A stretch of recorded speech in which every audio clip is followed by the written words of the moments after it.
Hey guys, this is Heart of Entrepreneurship with Dave Cashin, my BFF and longtime coach, and Andrew Warner, who's my partner at Bootstrap Giants. This is a podcast where we are exploring how you can be an entrepreneur, how you can build ambitious businesses from your heart and with love, as opposed to with fear and a whole host of other things. So every week we talk about a different topic. It's pretty free form, but Dave is an awesome, amazing coach who's coached Instagram's founders, Coinbase founders, a whole host of others, but you get to just listen to him talk for free. So welcome to this awesome podcast. Today we're going to talk about shadows. So maybe Andrew, you can jump in. We can answer our shadows or get us feeling, and then we can talk about what these shadows are and frameworks. But then I think we want to also talk about how they affect founders, how they affect building a business, all those things. I always like a personal example. Does one of you have a personal example of a shadow that you had that you didn't get to expose to the sun? Yeah, I can start. I'll actually give an easy one, which is my wife. She's the most giving. She's a type 2 in the Enneagram. She's always helping people. And anytime she sees somebody kind of like solving for themselves over the group or over others being selfish, it like really bothers her. And there's a part of her, the idea of a shadow is there's a part of her who is selfish, but she just basically says, no, I'm not that way. And so that kind of gets her riled up when she's around it. I think for me, I mean, Dave knows this from a lot of coaching. I think the last 2 or 3 years, Andrew, I don't know if we've talked about this, but I'd say one of my biggest shadows is the victim. Mm. I've been unpacking that for at least 2 years, maybe 3 years now, where I think, growing up, like if there was a problem, it was either spin positively, which is kind of the hero, right? Hey, we're gonna figure this out, no big deal, let's get to work. Or it was kind of meet it with frustration and anger and kind of bull your way through it. And I would never. I don't know. You ever heard me? Have you ever heard me complain, Andrew? I heard it once in a story, literally. Like it'd be like Jesse never complains, and that's actually there's a pretty big shadow of like this weak victimy person that I'm like, oh no, I'm not that. That's not me Shouldn't at he be all. then doing? Isn't this okay then, Dave? Like, why would you want him to start being a victim and exposing that? Um, because because he is, and I don't mean he is a victim, but I mean that uh, like we all have all the parts, and that's been one of the biggest realizations. Like all humans have all the parts, and so if we deny parts of ourselves, we actually we don't feel whole, right? And we tend to compensate for it. So I'll give you another example for me.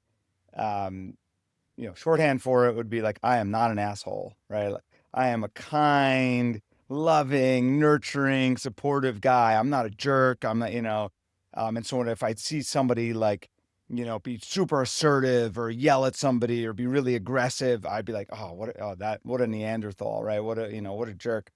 Um, and it took me a while to get like, oh no, I have that part of me too. I've just learned that that's not okay. That's not a good way to be. In order to, as a kid, probably I had to be like complacent and nice to get my needs met. And so I've really played with this and it's like, okay, can I first just acknowledge like I have that part of me too that's like gets upset or assertive or just wants it the way I want it, and wants to like bulldoze sometimes. And when I could start to acknowledge it and then like actually appreciate that part of myself and then let it out, I actually became a better coach, because I'm now able to like challenge my clients and be like, hold on, like that's not true what you just said, or like, that's bullshit, and it's like I was denying a part of myself. So I was less whole and less behaviorally flexible. Like that's a big thing I focus on with clients. It's a little wonky term, but like behavioral flexibility, right? If you can only act in certain ways, then you can only Yeah. create certain outcomes, right? But if Or you can act in dynamic. any way, right, then you can create a wider variety of outcomes. So, Yeah. what's the benefit One that thing, Jesse Andrew. would get if he Yeah. expressed his victim? Well, let me I want to back up a little because I know Andrew and I know how he thinks. And Andrew, one thing we have to recalibrate for you and for everyone listening to this is what's the goal of all of this? Hmm. Right. And I think that's sometimes I feel like sometimes we lose you, Andrew, and probably a lot of people in the audience around what's the goal. And I have lots of founder friends, and I myself was this way for a very long time, which was like, what do you mean? I want to make the most money and be the most successful I possibly can be. That's it. That's my goal. So what the fuck is all this stuff? It's just silly. Why why are we doing all of this? Why are we talking about shadows? And I think I would actually do this with you, Andrew. Andrew, is that how you feel sometimes when we're talking? I do feel like no, yeah, maybe actually. So Now that you when mentioned you it, get all the money, when you get all the money and success that you want, what do you think you're going to get then? I guess what I'm looking for is clarity on today by understanding what matters and where the points are and spending just time on that groove, and everything should either be in service to that or what's the point of But hold it. on, bear with me for 1 second here, Yeah. Andrew. When you get what you want, success, money, whatever it is, like you're famous, what do you think you're going to get then inside? This is weird, but I don't even think about what I'm going to get at the end. I just think about that it's going to give me clarity today. So you want clarity today. Yeah. I, Is yeah. that right? Or you want clarity? You want? I mean, most people when you do this little track, they go, "Well, I want lots of money. Cool. What's that going to give you? Oh, it's going to give me freedom and control. Well, what's that going to give you? Oh, it's going to give me peace, and I'm going to be whole, and I'm going to be full." And I think if it is the same end goal, people think that their how for it is like money and success. And I think what Dave is offering, and I've sort of come around to, is that there. First of all, I've met enough rich people to know that like money and that stuff doesn't give you any semblance of that, and that instead the way to get to freedom and the way to get to this sort of peace is actually by fully owning who you are and being who you are. And that's where shadow then all of a sudden becomes so important, because by for me, even in the last 2.5 years, acknowledging this part of me, man, I've my whole insides have changed, because I'm not constantly resisting this part of me that feels bad for itself or sad, or and it's like led me become a more full person, which I think is the goal of why everybody wants lots of money and all these other things anyway. That is a good reset. And you're right that I do keep coming back to why do I want any of these negative feelings, because they're going to make me feel bad. And Dave and I have talked about even feeling like shame. Why would I want to pay attention to any shame that I have? Just brush it off. Much And he less keeps welcome saying, it. yeah, exactly. And why should I, if I feel victim, welcome it Yeah. instead of saying brush that wuss off and move on to whatever I really want to think about? All right. I have so many thoughts. Um, Okay. I love what Jesse said about it takes energy to keep these parts at bay. I think that's a really important point, because a lot of founders out there are feeling drained, and they think they're drained because of the hustle and all the activities they're doing. But you could actually do all those activities from a place of flow, right? When you're in flow, you do lots of stuff, but you don't feel drained. So at one level, I like the notion of flow, because it feels like the intersection between um, that feeling of fulfillment and wholeness and peace and being highly effective. And the tricky part in these conversations is, like, most people think it's a trade-off. Like, either I can go do this woo-woo, like kumbaya stuff and become this like peaceful, happy couch potato, or I can hustle and grind and, like scare my team and scare myself and like, play that game. And like I want my clients to have everything that they want, including their companies being successful and making lots of money. And I know at this point it's a trap if you think that the success and the money are going to give you the sense of wholeness and fulfillment, etc. So the reverse is just makes so much more sense to me. If you create the experience, or realize, I might even say, because it's more like a letting go of, if you realize how you are already whole and you can already experience peace and fulfillment, then you can actually be way more effective and way more in flow as you create whatever you're trying to create. So to me, it's like the ultimate win-win. Like, you get to be peaceful, happy, joyful, in flow, and it's not like a guarantee of success, but it's easier to create the results that you authentically want. And the authentic piece is important, because if you're really just doing your startup from a place of like trying to prove something or live someone else's life, yeah, it might lead you to be less successful or even quit. But to me, that's a win, because that's you following your authentic path. But if your authentic path is like, I really want to build this thing, I think you're actually going to be more effective and more successful. So it's both end. Andrew, one other thing I'll just add is peace. Let's agree that the goal is peace. Now, you could think that money will get you there or whatever, but I think empirically that's so untrue. And nobody at this point, I think people think it, they feel it in their body, but they don't necessarily believe it in their head even at this point, because it's so obvious that some of the richest people are some of the least happy people. Um, but another word I like is integration. Like by integrating all of your parts into your whole, you become more peaceful and you You become more feel more free. whole, literally feel Yeah. like the word fulfilled is such an interesting word. People throw it around a lot. Like, oh, I want to feel fulfilled. And they think that means fulfilled, like I've achieved some outcome, but it's just like feeling full. That's literally the feeling you want. Well, that's wholeness, right? Like you feel full when you allow and, like you said, Jesse, integrate all the parts.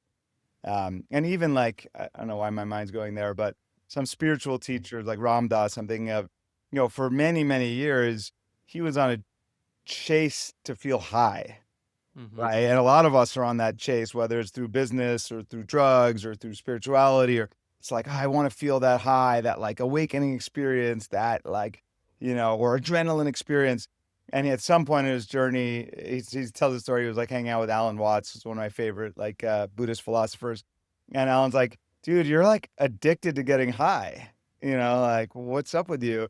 And he finally realized that the path was really more about wholeness, about getting whole instead of getting high. So I think it's an important distinction.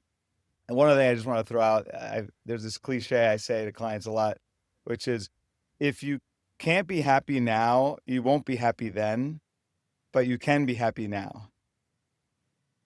And so many people play that like deferred life game. Like once I have this, then I'll be happy, then I'll be safe, then I'll feel fulfilled. It's just bullshit. It doesn't work. All right. So how do we find these shadow aspects of ourselves?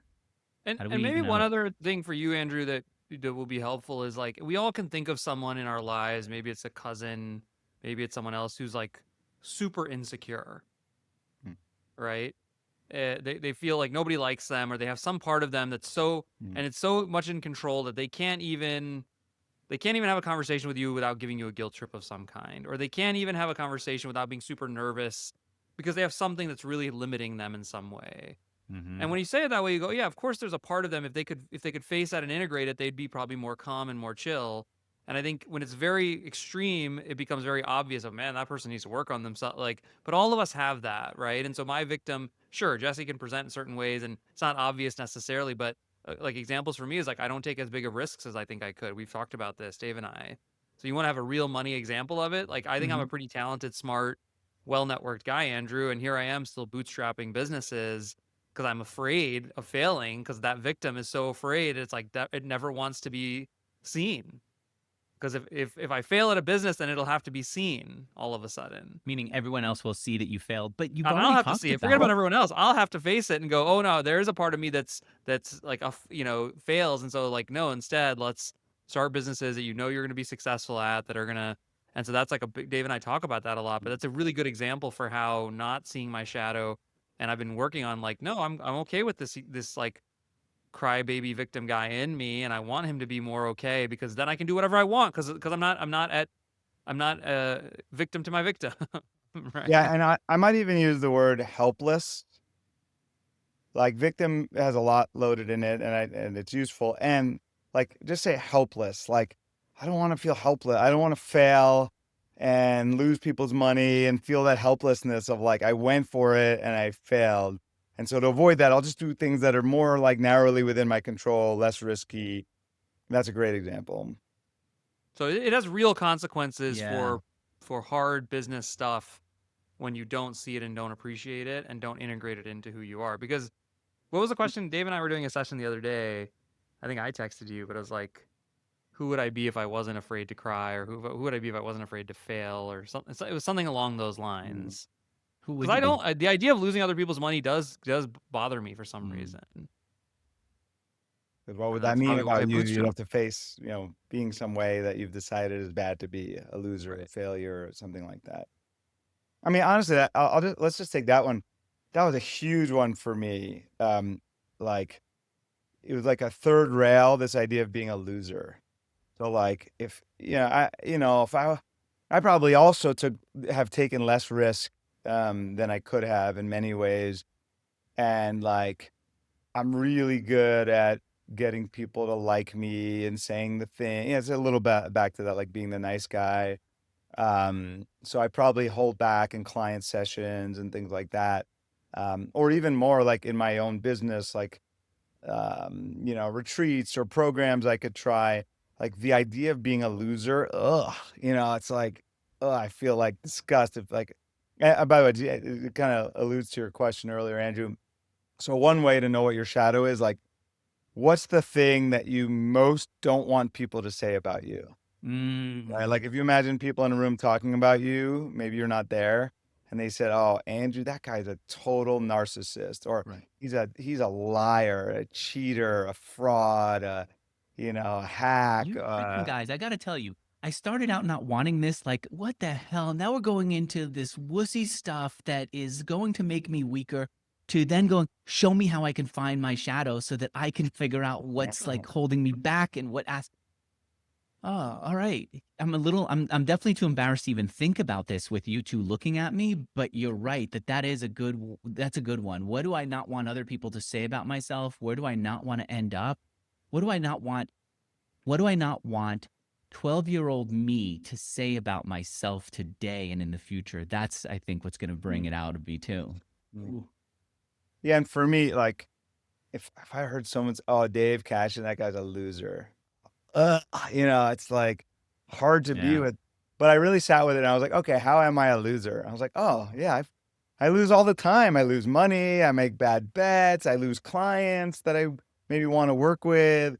I don't always go for, there might be a CEO of some cool company. I'm like, I'd love to work with that girl or that guy, that woman or that man. And, but I don't necessarily go for it because I don't want the rejection. So like, there's so many ways that I am a loser. And, part of the issue too is because our minds, especially when we're scared, tend to get so polarized. Because then if I think I'm a loser and I think that's the whole truth, yeah, that's pretty hard to be with. But I'm also a winner, right? So it's like getting to the place where you can see both are partially true. Because I've won in so many ways. I have a wonderful life and a successful career and family and all. So both are true. But when I need just one to be true and not the other, like I'll twist myself in knots trying to make sure that I'm not seen as a loser, that I don't lose. And that really limited me. I mean, I can see many ways that limited me. Um, so I think that's one of the most useful things about recognizing the shadow. It gives you freedom. It's like right? Like imagine there was nothing anyone could say about you that would bother you to your face, behind your back. Like think about how empowering that is. Liberating, yeah. Yeah. And I love this definition. I think we talked about last time of empowerment as like being your authentic self no matter what, right? Regardless of the consequences. And I think they're very related because the parts of ourselves that are real, that are authentic, but that we deny and repress get in the way of us being fully authentic because we feel shame or like, oh, I can't be that way.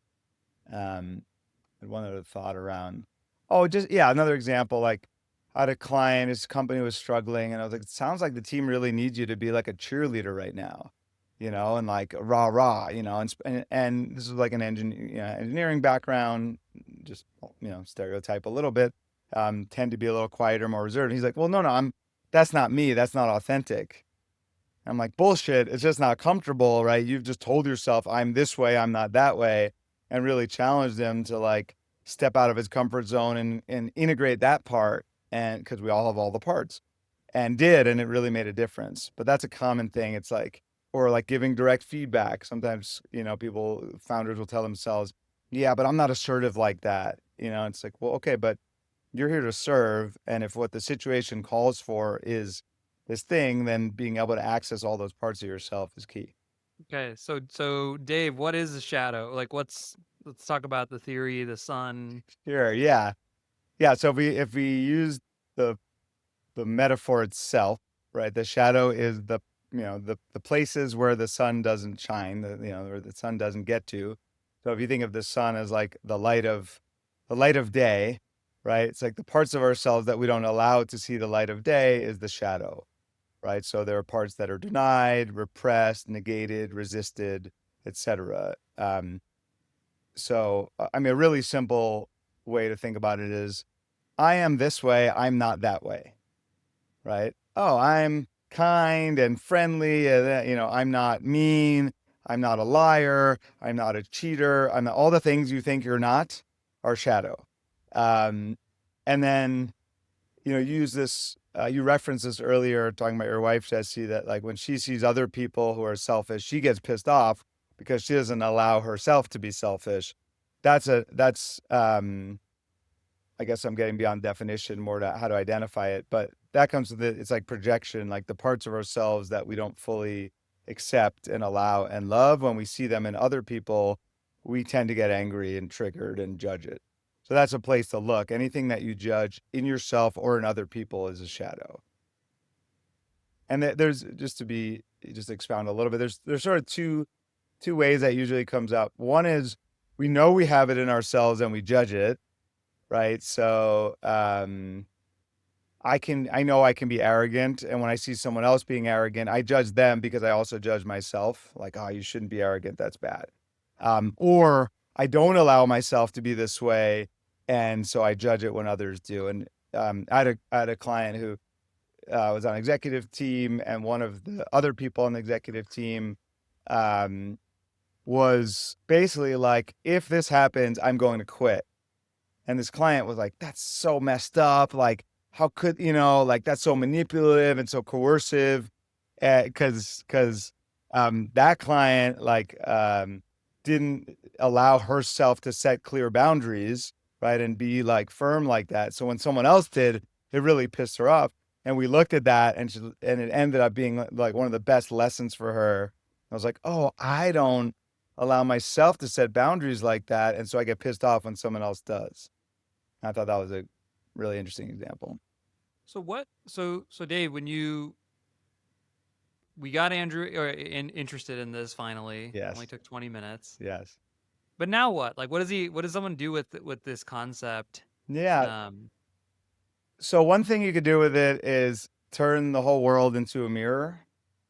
Like, what if every other human being is just a mirror for you, right? So one way I think about it, if the journey is a journey to unconditional love, so unconditional love for self and others, which you could argue whether that's the journey, but that's one way I think about it.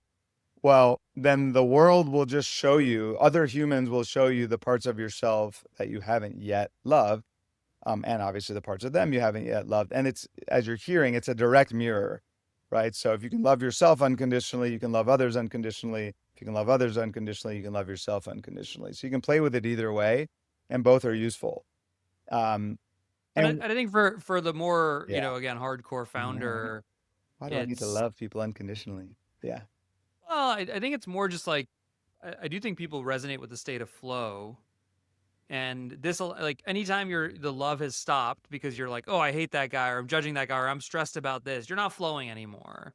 And love and flow are somewhat synonymous, actually, in the sense that, so you can be, if you're fully just flowing all the time, you will literally be flowing all the time. And that's a very effective way of being, not only a fun way of being, but it's also a very effective way of being. Yeah, maybe just for now we could substitute the word acceptance for love, just because it's a little more accessible for a lot of people. Like, if there's something about reality that I'm not accepting, I block my flow, right? Like, you just think, like if you can use a river metaphor, right? Because water flows. If I'm in the river of life and I'm just like floating down the river, I'm in flow. I'm in the flow. If I'm like, oh, the river shouldn't be floating this way. It should be slower. It should be faster. It should be going left, not right. It should be going right, not left, right? Which is the same thing we do of like, oh, Jesse should be kinder to me. Andrew should be more open-minded. Like anytime we're judging. I wish this client wasn't churning. Yeah, I this wish client, right. the product had, market fit. Like, all those things are basically what's happening or flowing, and then resisting it and stopping it. Guys, Yeah. isn't being an entrepreneur partially not accepting the reality that's around you and visualizing what you want, ignoring what you don't want, and then waiting and working until you get the world to where it is in your brain? Great question. So first thought that comes up, I broached this as a possible subject for a podcast today. I really like this notion that the team that sees reality the clearest wins. So when you just said ignoring the things you don't want, just like flagged in my brain of like, if you're ignoring what's actually true, that is not a winning strategy, right? And if you're denying or pretending, but even to your, excuse me, core of your question, if you're not accepting reality as it is, you're going to be disconnected from reality. You're not going to see reality as clearly as if you accept reality as it is. But what if I see reality? What about the reality distortion field that we talk Well, about? You Well, see something hold so on. I think this is okay. a really good question and a good point. Remember, we did a whole episode on desired future state Yes. and what you want in the future to exist versus what's here today, yeah. and how to get to bridge that gap in a way that's enjoyable and loving, right, and effective. You want to be able to see reality clearly and then see your future clearly and be able to bridge that gap. So I just thought of an example while you guys were talking. Uh, let's say that we want to build a house, Andrew, on a piece of land. Okay. And the piece of land is just sitting there, but we have this big dream for a house. And you're saying entrepreneurs are builders. And you're saying not accept reality, but I think that has become somewhat of a like it's a almost lore or prerequisite that you have to be that way, and then that's like painful, and you have to eat glass and get punched in the face and all these things. But if you were actually building a house on a piece of land, what if you didn't survey the land at all? And you tried to build a house? What if you didn't understand that, the land goes down and then it drops by 5 feet here? The best entrepreneurs would fully understand the land, right? And then they would survey it really carefully, and then they would decide how to build the house that they envision on that specific land. So does that make sense, Andrew? Yeah. What you're describing of not accepting reality would be, just to use Jesse's metaphor, like, God, why is there no house here yet? Oh my God, it's just land. You'd be using all of your creative energy or a bunch of your creative energy on this, like, wishing it was already different, right? That's what not accepting reality is. It's like, oh my God, I can't believe this is still just a piece of land. I have this vision for a house. Why is this house not here yet? Why haven't they started constructing yet? Why don't we even have like, we just spend all this energy wishing we were already in our desired future. And this distinction of time is really key here. Because when you talk about reality distortion field, right, a lot of people, oh, Steve Jobs, what he was, I think, very gifted at, and a lot of entrepreneurs are gifted at, is distorting people's sense of what is possible in the future. So when I say accept reality, what I mean by reality is what's actually already true. So it's just a bit of a language, distinction. Like you can bend reality in the sense of you can bend the future. But when we're talking in here about accepting reality, what I mean, and I think what Jesse means, is accepting what's already true, the past and the present. Because I think if you got so frustrated the house wasn't there, you may miss something important on the land that then screws your house up when you go to build it. And just one other funny on the Steve Jobs thing, I think Apple was amazing at accepting current reality. Dude, they killed so many products. Something would get done and they'd go, you know what? No, this is like not good enough. Like we're going to kill this thing. And I actually think Steve Jobs was probably very gifted at both DFS and current reality. He was also a big Buddhist, so maybe that had something to do with it. I don't know. So what people call the reality distortion field, you're saying, is just very clearly him knowing his desired future state and getting everyone else bought into it. It's not him. Well, it's like, hey, I don't think we Yes. can get this podcast to 1 million listeners, guys. And Andrew, you're like, no, Jesse, we can. And here's how we're going to do it.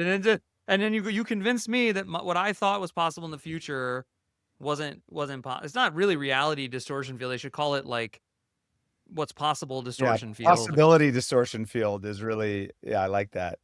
And that, by the way, that's a huge superpower of entrepreneurs. I know we're kind of drifting off of shadow a little bit, but maybe not actually, because one of the things that gets in the way of founders declaring extraordinary possibilities is that fear of being a fraud, right? Or being a failure or being a liar, right? I have founders that'll be like, but how can I tell my team we're going to get to 1 million, podcast listeners when I don't really know if we can, right? And it's like, oh God, it's like that third rail is like, what if they see me as a fraud? And it's like, yeah, but like they know the game we're playing. Are you really lying when you say that? Like you're just, you're creating the possibility.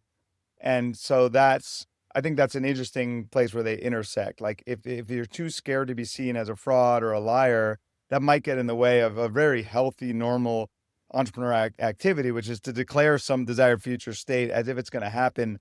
And it's not like people think you're guaranteeing them right? Like when a founder comes and says, we're going to get to, $1 billion in, when they pitch a VC, let's say, we're going to we'd be a unicorn, $1 billion valuation.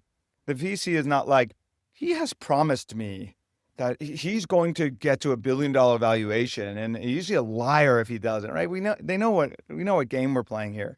But if you have this, like, the shadow of like, oh God, I can't be seen as a fraud or a liar, it might stop you from even that very normal, healthy, powerful leadership activity.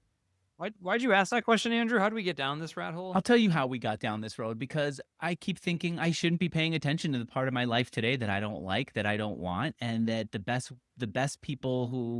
founders, the ones that I admire, don't acknowledge their problems today. They just make you see what they want you to see in conversation, in the way they carry themselves and what they build. But I think what I'm understanding you to say is, it takes clarity of and honesty about what's here today, and then a lot of vision and imagination about what's going to be tomorrow. And it's okay Right. to say tomorrow we will get there, and maybe a little delude yourself or a little hype yourself up, but it's not okay to say, I don't have any envy today, or I don't have any of these other shadow Well, I think the other way we got here was we were talking about the concept of flow and this thing of the river flowing. And anytime you're resisting what's here today, Yeah. doesn't mean you're not changing it for the future, though. To be clear, doesn't mean you don't want it to be different. You could say, hey, I like in the future, I want this to be different. It's not resignation. You're not just you're not going. Sometimes I think people use the word acceptance and resignation synonymously, right? It's kind of like I was watching something about somebody who climbs mountains and stuff, and they always say like, the second I let all my fear in and I let it through, then I can like, okay, now I'm gonna walk the mountain because I've felt all the fear. Versus like if I keep the fear going, it makes me like carry on and hold really tightly. And that's kind of a lot of us go through life holding on tightly constantly to all these things and the flow of the river. And Yeah. one funny thing, I don't know if you know this, Dave, but in like literally the opening line of the sick scriptures, they ask the question, how can I get rid of the veil of ignorance? Like how can I, and the answer they give, and it's like in the 10th line for anyone who's sick, it's basically like to flow with what the universe is doing. Essentially, you could translate it as God's will or whatever, but it's basically to flow with how the universe is That's cool. unfolding. I want to add a few thoughts. One is around doubt. So, a lot of founders, maybe all, but at least most founders that I know that I've worked with, have doubt, self-doubt, and they think that other founders don't. Oh God, look at Sam Altman, look at Elon, look, like, and so they think Look in at order to Jesse. be, look at Jesse, in order to be confident, I need to not have self-doubt, which is another version of chat. It's like, oh, doubt's bad. I got to push that away. It, Ironically, when you just welcome, like, oh yeah, I have some self-doubt, right? You actually feel more confident. You don't make it a problem that you have self-doubt. You don't make that mean that there's something wrong or you're not effective or you're not capable. You're just human.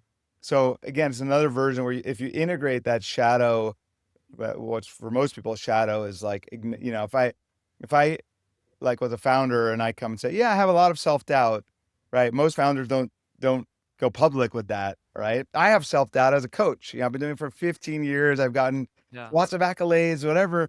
And I have thoughts many times, often I have thoughts of like, oh, you're not doing this as well as you could. That session didn't go well. If some other coach were doing it, it would have been better, right? And I have over time, it's taken me a while, but learn to just welcome that. Oh, okay, I have some doubt. Like, And this, I mean, Andrew, we teach this in the accelerator. That's something, I have two funny examples of this. One was I like met with Rick Elias, a billionaire founder of Red Ventures, right after he bought Bankrate, which is a publicly traded multi-billion-dollar company. And the first words out of his mouth were, "We have no idea what we're doing, Jesse." At first, I thought he was kind of being like self-effacing, but then I realized he was almost reminding himself of that to just like know that it's like, and in some ways, it's empowering. It's like, I don't know what I'm doing. We're gonna go figure it out. The other example, Andrew, I'd give you is when we first started working on Bootstrap Giants together, we went and closed a bunch of big name sponsors: Superhuman, Notion, Rippling, and your tendency was to like sell them the dream, and mine was like, my pitch was, here's who we are. I have no idea if this is going to be effective for you guys or not, but I think it's worth us trying. What do you think? They all tried it. It didn't work for any of them, but I think they would all take our phone calls if we called them back, right? I mean, I think they still talk to us. I did like that approach a lot of just being open and saying we don't know, where my approach would be the opposite, would say, here's what we're going to do. And then you use that promise to fire me up to find a way to deliver. And then maybe 2 out of 10 times feel shitty about myself for not getting there. Mm.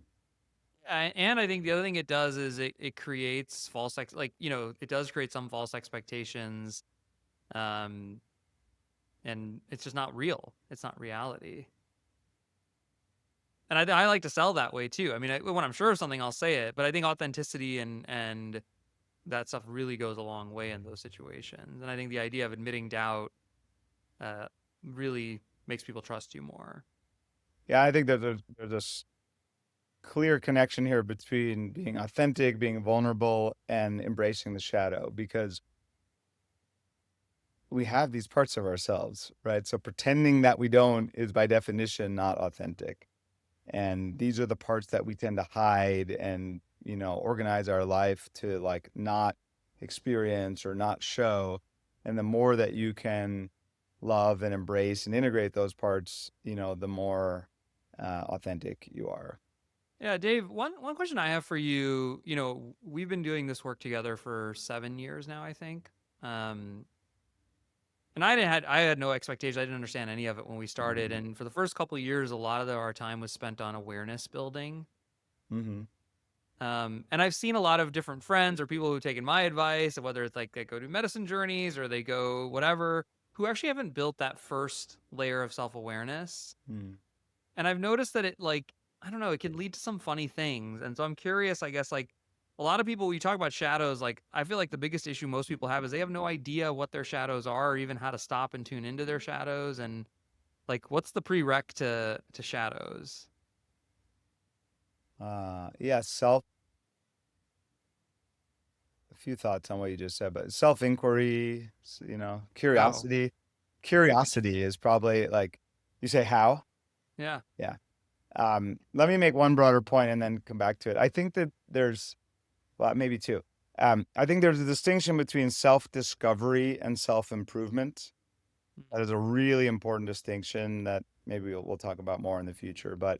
And I have become increasingly a believer and advocate for the power of self-discovery, and actually all the growth that leads to, whereas self-improvement sort of ironically tends to impede growth or at least make it less efficient. Like we naturally want to grow, or we naturally grow, and if we get clear and clear about who we really are and what's in the way, we unlock that growth, and we can talk more about that. But I mention it because like even with psychedelics, some people do it, or meditation, as a self-improvement technique, Mm. and it tends to this is maybe the point you're making. It tends, first of all, just context matters. So if you're doing it from that place of like, there's something wrong with me, I need to fix it, I need to make it better, that will really shape the experience of whatever it is, meditation. Like if you're doing it to try to get somewhere, it already sort of undermines the experience. So short answer is actually tap into your curiosity. Like most people, if they're willing to see it, they're probably pretty curious about their own patterns and who they really are and like what's true. Like a rigorous curiosity about what's actually true might be the most powerful journey one could take. What's really true? Who am I Right. really? But when you talk, let me push back a little. When you talk with some people about this, they're like, "No, I'm good. Like that's not a thing I have." And it's like, of course it's a thing you have, but you like don't see it yet. And I've had that for myself. I mean, I've had things that I've said to you 5 years ago that I'm like, oh, that's not, and now it's like, oh, it turns out that really is, and like there's layers, and So what's your question? I think the rigorous self inquiry is good. And I'm trying to bring a little bit more sort of like, what do I do with all of this? So you've convinced me shadows could be valuable, but I don't know that I have any. I think I'm fine. Oh How yeah, do I actually start just to? look at what triggers you and what pisses you off. Like most, that's So part of Andrew, the, what's something that pisses you off? Let's have some fun with you this. asking me or Andrew? Andrew. Sure. A few things were coming up In other earlier as we were people talking. specifically, in this, It's what? In for other this, people. for this purpose, in other people. I don't have it in other people. Okay. I tend to, maybe it's the interviewer in me, maybe it's something in me, but I tend not to get pissed off by Your other people. wife, I your tend kids, political figures. Actually, all right. My wife, interesting that you said it. Any negativity. I don't like to Ah, hear that we've got problems, that we invited 3 families over for dinner on Friday. I thought, great, 3 families will sit around the table. It'll be nice. These people must have a ton, 5 kids each. I think we have way more people than can fit around a table. I'll figure it out. I do not like when she's talking about how difficult it's going to be and how we're going to figure out food and there where you we're go. going to sit. I don't like hearing complaints and problems. Okay, so what does that mean in me? Look at how fired up I am about that. Okay, so Well, that's a shadow. Go ahead, Dave. You're the well, professional. one thing that's interesting is I've heard this theme throughout this conversation today, right? Like the entrepreneurs I most admire are the ones who ignore all the difficulties and Yes. challenges and just focus on like True. those might not be the most successful, extraordinary entrepreneurs. Those are the ones you most admire because they map your kind of model of what's good and bad. So I thought that was interesting how consistent that pattern is in you of I don't like negativity. I don't like acknowledging things that are difficult Yes. or hard.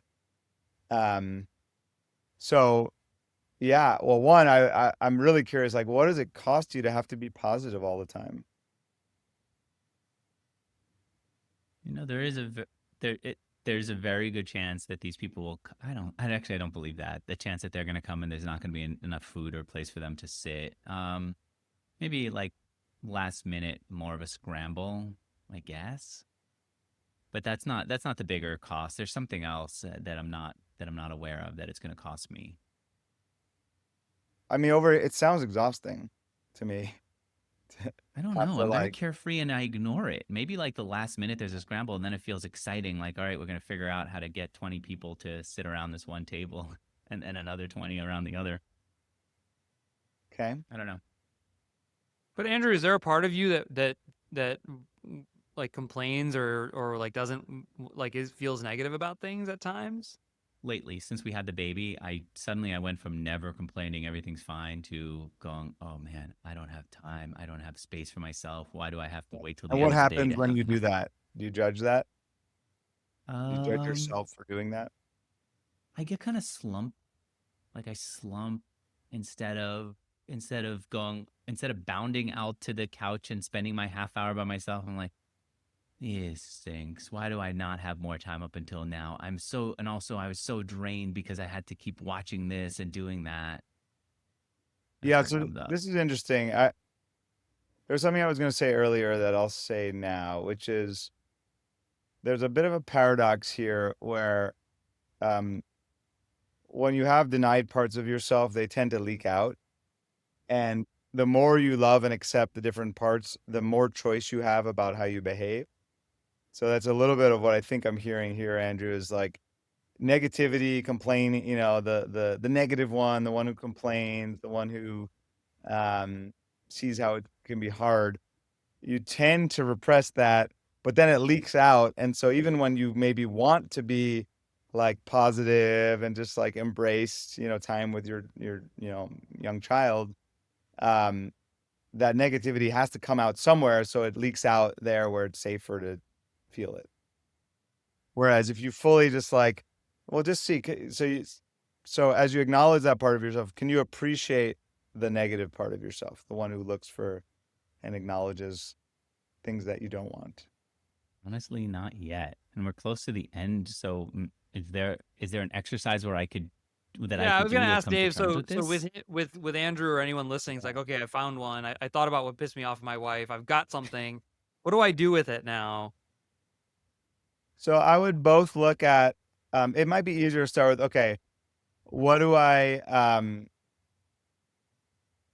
what do I not like about this? Because that's what's already right there. What do I not like about, um, what is this part of you about the one who sees things as difficult?